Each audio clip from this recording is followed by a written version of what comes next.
수험생 여러분 안녕하십니까? 자, 제가 이제 우편상식과 금융상식 강의를 이제 담당하고 있는데요.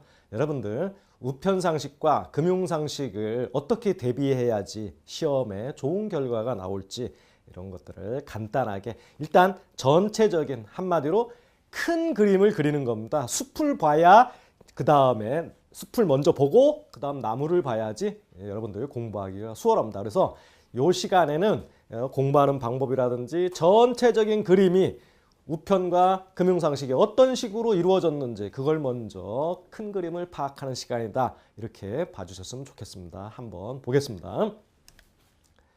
자, 우리 우편 및 금융상식은 잘 아시다시피 우편상식과 금융상식으로 크게 두 파트로 나눠볼 수 있죠. 그리고 우편상식도 국내 우편 서비스와 국제 우편 서비스 그리고 우편과 관련된 법령 이렇게 세 부분으로 나눌 수 있는데 대부분의 우편 관련 법령들이 여기에 해당되는 내용들입니다. 그리고 여기에 이제 이론에서 제시되지 않는 부분이 좀 법령에 따로 설명이 되어 있고요. 그런데 그동안의 출제 경향을 보면 국내 우편 서비스가 4에서 5문제, 국제 우편 서비스가 3에서 5문제, 우편 관련 법령은 0에서 1문제. 그래서 전체적으로 우편 상식이 9문제가 출제가 되는데 대체적으로 보면 국내 우편 서비스의 출제 분량이 그동안 국제 우편 서비스보다 많아야 1문제 정도, 그래서 5대 4 정도로 약간 비중이 높다 이런 식으로 보시면 되겠고요.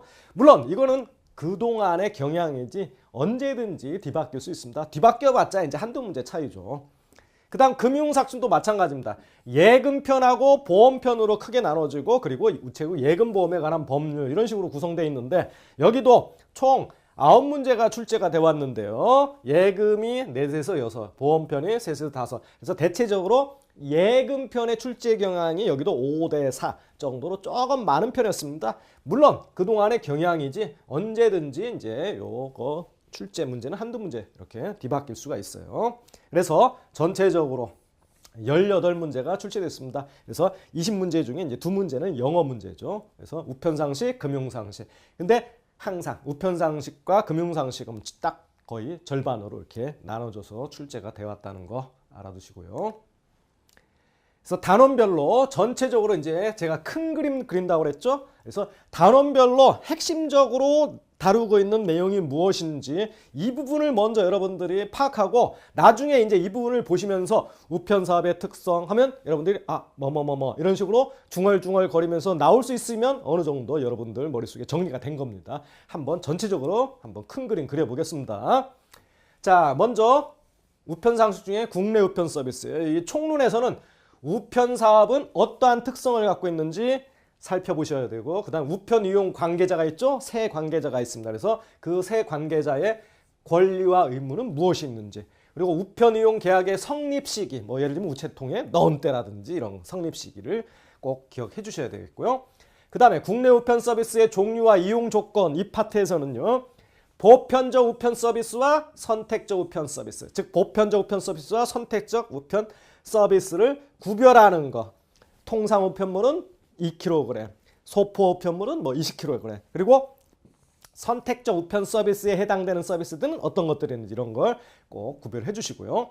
그 다음에 우편물 배달기한 이런 것도 다 그냥 기출문제 많이 나왔던 겁니다. 그래서 배달기한 그 우편물의 종류에 따라서 배달기한 기억하시고 통상 우편물과 소포 우편물은 어떤 식으로 구별이 되는지 그리고 소포 중에서도 등기소포와 일반 소포는 어떤 점에서 차이가 있는지 기억하시고요. 그 다음에 방문 접수 서비스가 있습니다. 이게 우체국 택배거든요. 이 택배 취급 요령 이런 것들을 꼭 알아두시고요. 세 번째, 국내 우편물의 부가 서비스하고 그 밖에 이제 우편 서비스에 이제 많은 내용들 다루고 있죠. 그래서 국내 우편물의 부가 서비스에는 등기 취급이 있고요. 보험 취급이 있습니다. 보험 취급에서는 통화 등기, 물품 등기, 유가증권 등기, 보험소포, 이거 안심소포라고 하는데 이런 보험 취급들이 있는데 이 각각의 경우 금액 한도가 있죠. 그 금액 한도를 중심으로 비교하면서 여러분들이 내용을 숙지하셔야 되고 증명 취급의 경우에는 이제 내용 증명과 배달 증명 요 내용을 숙지하셔야 되고요. 특급 취급은 당일 특급과 이길 특급이 있고요. 그 밖에 부가 취급으로서는 특별 송달, 민원 우편 예를 들면 민원 우편은 이길 특급으로 배달해야 된다라든지 이런 대금 교환, 착불 배달 우편물, 그래서 각각의 내용에 중요한 내용들을 캐치할 수 있어야 되고요. 그 밖에 이제 우체국에서 취급한 우편 서비스는 우체국 쇼핑, 이거는 선택적 우편 서비스는 아니라고 했습니다. 그다음에 전자 우편 서비스, 기타 이제 부가 서비스들은 월요일 배달, 일간신문, 광고 우편 엽서, 고객 맞춤형 엽서, 나만의 우표, 우체국 축하카드, 인터넷 우표, 모사 전송 우편 서비스, 즉 팩스 우편 서비스죠. 이런 것들이 이제 기타 부가 서비스들이 있습니다. 자, 네 번째 우편물 파트에서는요, 우편물 포장 방법 중요합니다. 그 다음에 통상 우편물과 소프 우편물의 제한, 부피, 무게 제한들이 있죠. 예, 여기 이제 암기할 숫자들이 많습니다. 그거 기억해 주시고요. 그 다음에 우편물의 발송에서는 발송 순서, 그리고 운반차에다 우편물을 적재할 때는 어떤 순서로 우편물을 적재해야 되는지, 이런 거 엄청 중요하죠. 그 다음에 우편물 운송할 때도 운송 우선순위가 있고, 운송의 종류에는 정기 운송, 임시 운송, 특별 운송이 있습니다. 요 각각이 무슨 말인지 구분할 수 있어야 되고요. 배달의 경우, 배달도 일반 원칙이 있고 배달 우선순위가 있습니다. 그리고 배달의 특례, 이 특례도 굉장히 시험에 많이 나와요. 그 중에서 많이 나왔던 게 이 우편물 사서함 교부 같은 거 꼭 알아두셔야죠. 그래서 배달 특례는 일단 일반 원칙을 반드시 기억하시고요. 특례니까 동일 건물 내 일괄 배달할 때 우편물의 사서함 교부 시, 그리고 근데 여기 이제 사서함 교부 시 사서함에 넣지 말고 주소지로 넣어야 되는 거, 그런 거 종류들. 그다음에 보관 우편물의 교부 기간, 수친, 장기 부재 시 우편물 배달. 그래서 교부 기간 뭐 10일, 30일 이런 것들을 기억하시고, 수친, 장기 부재 시는 우편물 배달 어떻게 하는지. 자, 우편에 관한 요금에서는 별납, 후납, 요금, 수취인 부담이 있는데 각각 취급 조건이 있습니다. 그 취급 조건을 기억하셔야 되고, 가맥 대상 우편물들은 이제 가맥 조건을 좀 알아두셔야 되고, 그 다음에 우편요금 반환할 때 반환 사유, 반환 범위, 반환 청구 기간을 표가 있었죠? 그 표를 중심으로 숙지해 주셔야 됩니다. 그리고 항상 많은 시험에 꼭 등장했던 게 손해배상, 손실보상, 그 밖에 청구와 계약으로서 이용자 실비 지급제도, 요 세 가지. 그래서 손해배상, 손실보상, 이용자 실비 지급제도 각각의 의미가 좀씩 다르잖아요. 그거를 구별해 줄 수 있어야 되고, 특히 손해배상에서는 손해배상의 성격은 요런 것들과 어떤 차이가 있는지, 그리고 손해배상 청구권은 누가 청구할 수 있는지, 청구권자, 그 다음에 청구권이 어떤 경우에는 발생하지 않는지, 그리고 손해배상할 때 범위, 즉 손망실할 때와 지연배달의 경우에 손해배상을 얼마나 해주는지, 이런 것들 알아두셔야 되고, 손실보상의 경우는 손실보상의 범위, 청구 기간, 이런 것을 알아두시고, 이용자 실비 지급 대수는 뭔지, 그리고 언제 지급하고 얼마만큼 지급하는지, 그것을 알아두셔야 됩니다.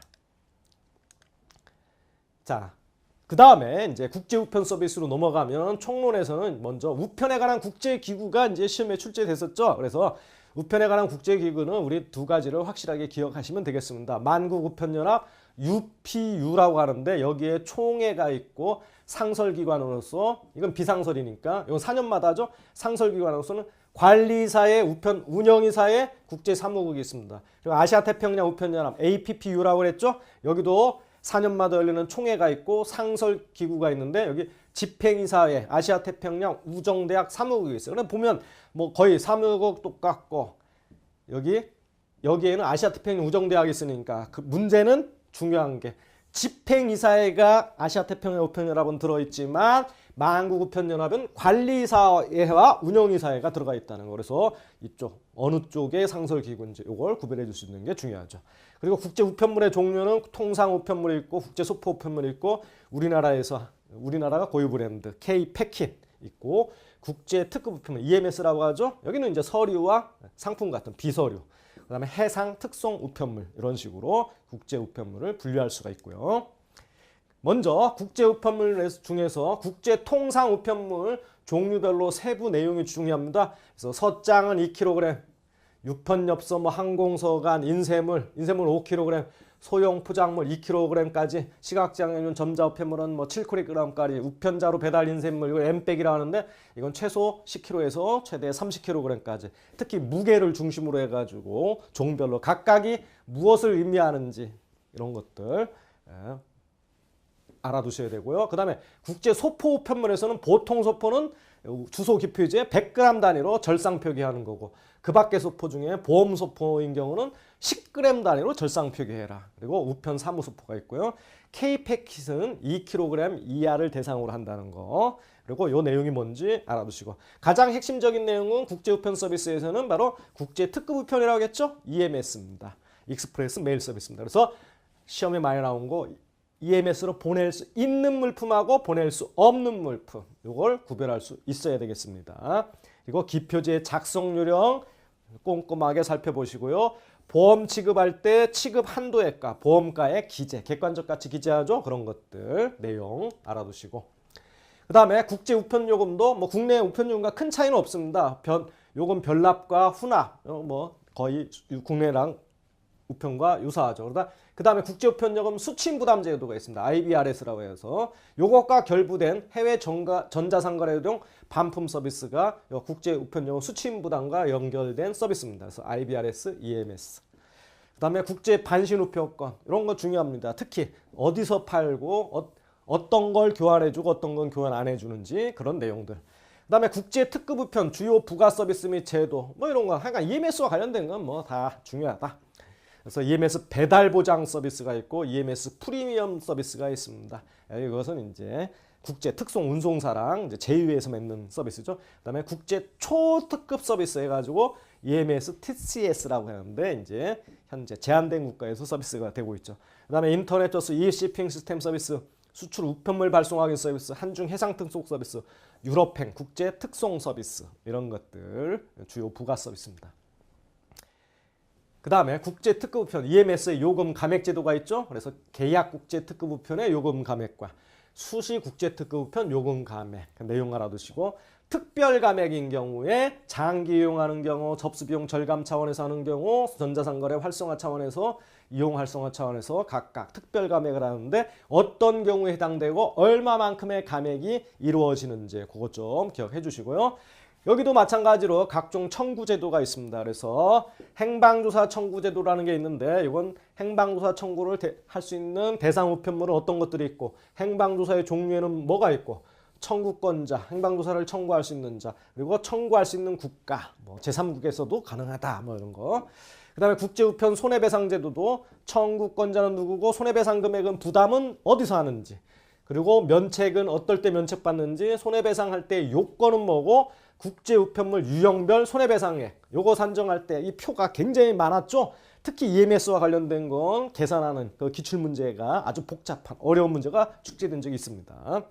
그 다음에 EMS 고객 불만 보상 제도 이거는 국내 우편에서는 이제 이용자 실비 지급 제도와 비슷한 내용의 제도입니다. 그 다음에 이제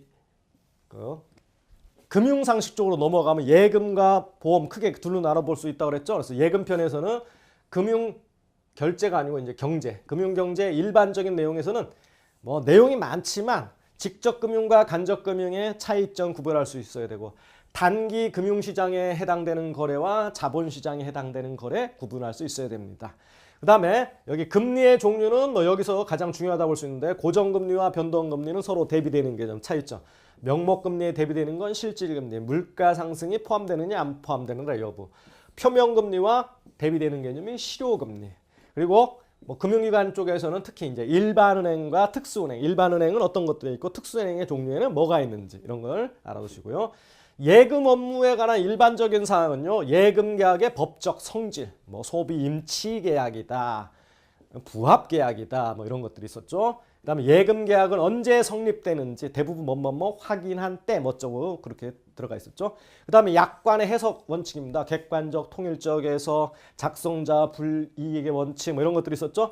예금 거래 상대방별로 이렇게 예금 거래는 어떻게 해야 되는지 이제 내용이 많죠. 그 중에서도 이제 특별히 제한 능력자의 거래할 때와 대리인과 예금 거래할 때 이런 것들을 위주로 이제 여기 많습니다. 회사와 할 때, 외국인과 할 때 이런 내용들도 좀 정리해 주시고요.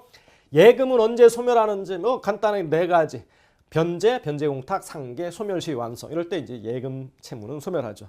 그다음에 예금 지급을 했는데 면책받을 수 있는 요건들이 있었죠. 비밀번호, 채권의 준저무자에 대한 변제일 거, 비밀번호가 일치할 거 이런 내용들이 있었습니다. 자, 그 다음에 금융상품으로 넘어와서는 입출금이 자유로운 상품의 종류, 보통예금, 저축예금, 가계당좌예금, 시장금리부, 수시입출금식예금, 특히 MMDA 이 상품, 단기금융상품, MMF, 어음관리계좌, CMA 이런 것들이 있다. 그 상품의 내용 좀 알아두시고, 목돈 마련을 위한 상품은 적립식 상품이라고 해가지고 정기적금, 자유적금. 그 다음에 목돈 운용을 위한 상품은 거치식 상품이죠. 그래서 정기예금, 정기예탁금, 실세금리 연동형 정기예금, 주가이수 연동형 정기예금은 ELD, 양도성 예금성 CD, 환매조건부 채권 RP.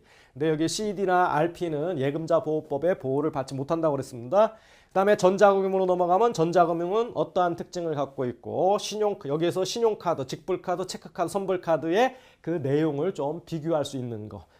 그래서 내용을 좀 알아두시고요. 그 다음에 이제 가장 우리 금융상품의 하이라이트가 두 부분이라면 세 부분이죠. 크게 보면 예금 우체국에서 다루고 있는 예금상품, 보험상품, 체크카드 이건데 먼저 우체국 예금상품 및 서비스입니다. 그래서 입출금이 자유로운 상품, 목돈 굴리기 상품, 목돈 마련 상품에서 일단 이걸 다 알아두셔야 됩니다. 이거 많더라도 굉장히 많습니다. 그래서 여기서는 이제 우체국이 다루고 취급하고 있는 판매 중인 상품의 이름만 한번 쭉 읽어보겠습니다. 자, 먼저 입출금이 자유로운 상품입니다.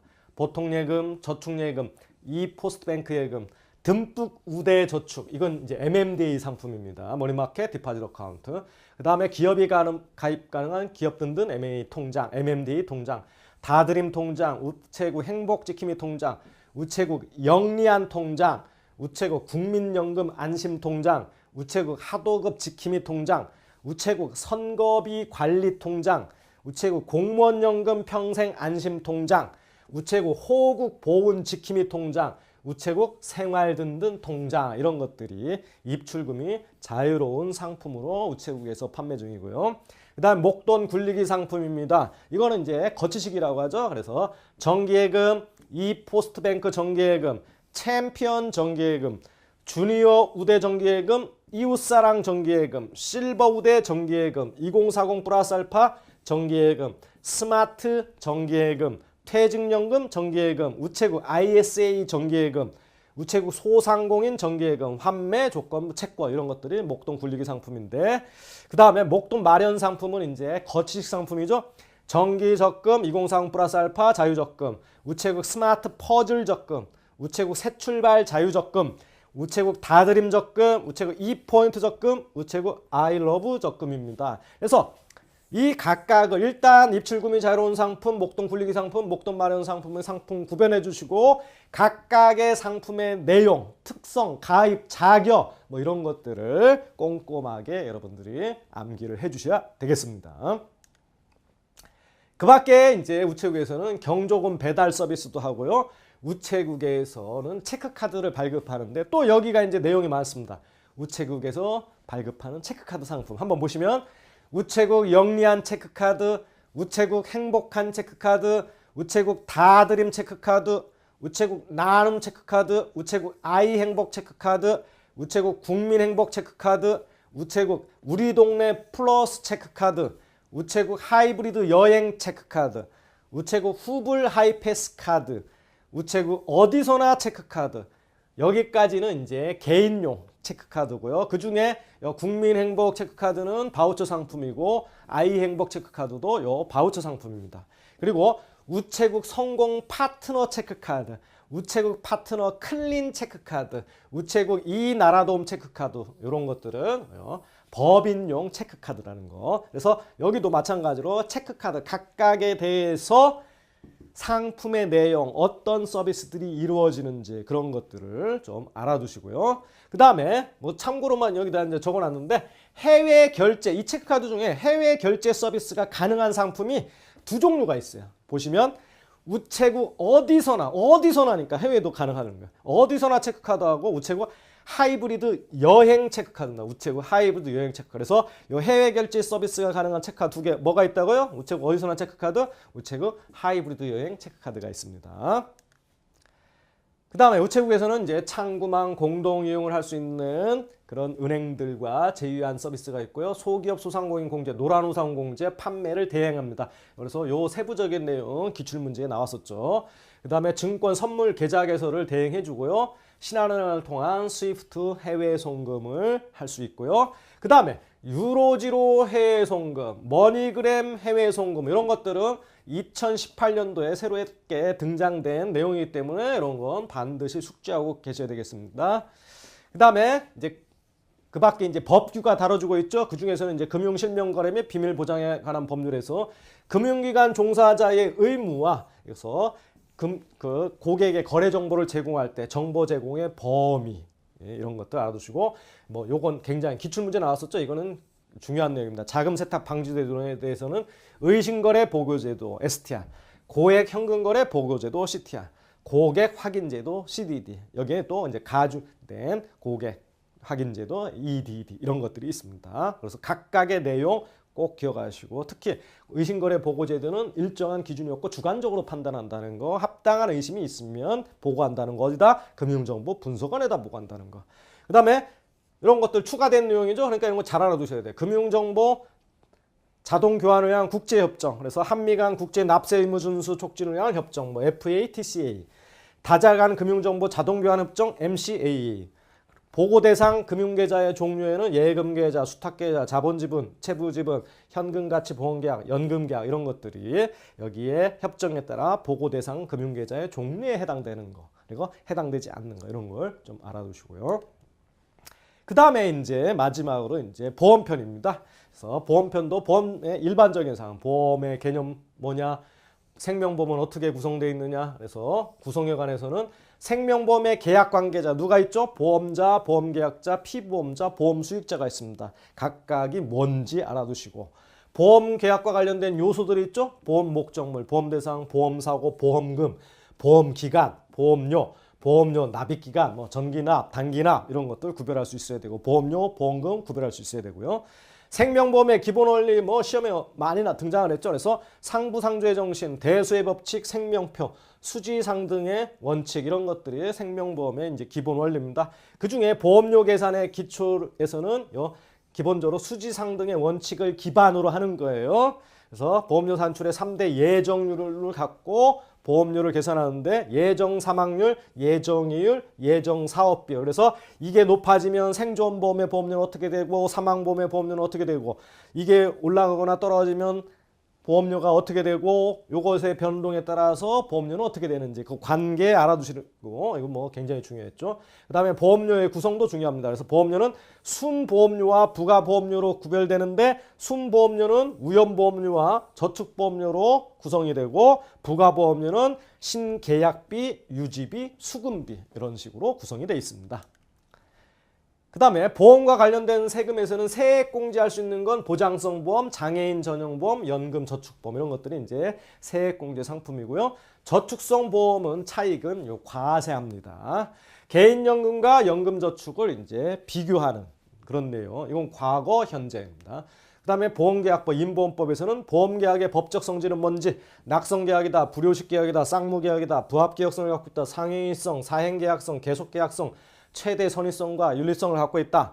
그리고 보험계약의 특성은 뭐냐? 사익조정성, 즉 영리성이 있고 단체성, 기술성, 사회성과 공공성, 상대적 강행법성 성격을 갖고 있다.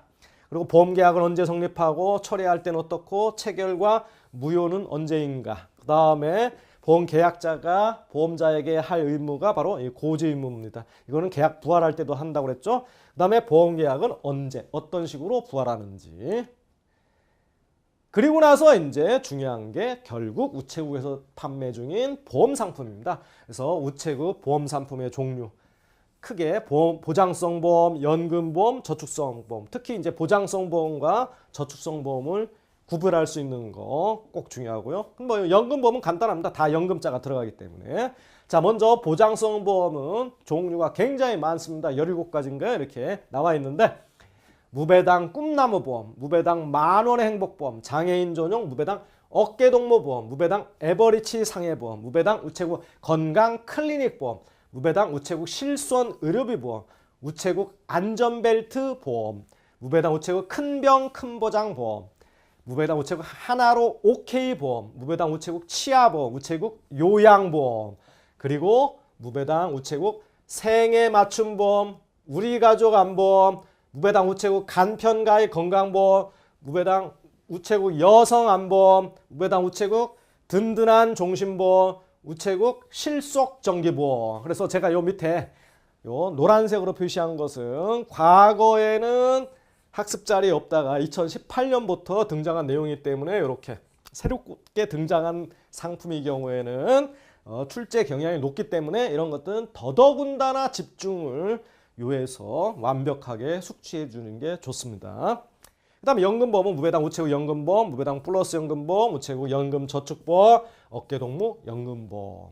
그리고 저축성보험, 무배당 그린보너스 저축보험. 자, 저축자 들어가니까 쉽게 해결할 수 있겠죠? 무배당 파워 적립보험. 여기 적립은 적립식 그런 의미를 갖고 있기 때문에 이거 저축성보험이다 알 수 있습니다. 무배당 에버리지 복지보험. 자, 요거만 여러분들이 에버리지 복지보험은 저축성보험이라는 거. 요걸 반드시 기억하셔야 되고요. 무배당 알찬 전환특약. 이건 다른 상품이 이제 만기되고 그러면 이제 이렇게 알찬게 전환할 수 있다는 그런 의미죠. 그래서 전환할 수 있는 그런 상품들이 뭐가 있는지 예를 들면 이런 것들 다 이걸로 이렇게 전환할 수 있거든요. 그래서 이런 것들이 저축성 보험이라는 거. 그래서 상품 굉장히 많죠. 특히 이 부분은 특별히 여러분들 꼭 자세하게 알아두셔야 되고요.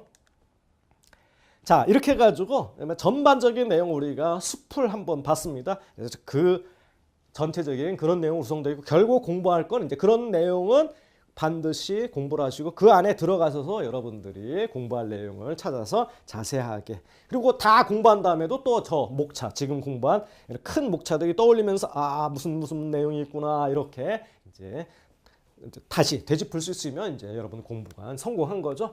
그래서 결국 우편 및 금융상식의 시험 대비 굳이 이제 팁을 드리자면 우체국 체크카드 상품하고 예금 상품, 보험 상품 이게 거의 우리 우편 및 금융상식의 당락을 좌우하는 부분이다. 암기할 게 많거든요. 그래서 이걸 이제 여러분들이 최일선 우선 과제로 두고요. 그 다음에 우정사업본부 학습 자료에 특히나 새로 등장한 내용, 이런 상품들 중에 이제 새롭게 등장한 내용, 이런 등은 무조건 숙지해야 됩니다. 왜냐하면 출제 가능성이 그만큼 높다는 얘기거든요. 그 다음에 우리가 중요한 거 다뤄지고 기출문제 풀고 뭐 이렇게 해가지고 정리도 하고 요약도 하고 하지만 놓치지 말아야 될 거, 우리 시험의 역사가 짧습니다. 언제 어디서 어떤 문제가 나와도 할 말이 없는 거예요. 그래서 절대 중요하지 않은 문제나 내용은 없다는 점, 요게 이제 사람을 피곤하게 하는 거죠. 그래서 뭐 안심하지 마시고 가능하면 일단 전체적으로 숙지하되 좀 더 집중할 분야를 이렇게 만들어서 공부하면 여러분들 좋은 결과를 얻을 수 있을 거로 생각을 합니다. 자, 이렇게 해서 우리 우체국 우편상식과 금융상식 공부 방법 그리고 전체적인 숲을 한번 살펴봤습니다. 자, 여러분 이걸 참조해서 본 강좌에서 열심히 복습하고 강의 듣고 이렇게 정리해 나가면 좋은 결과 있을 거라고 생각합니다. 자, 여러분 수고 많으셨습니다. 감사합니다.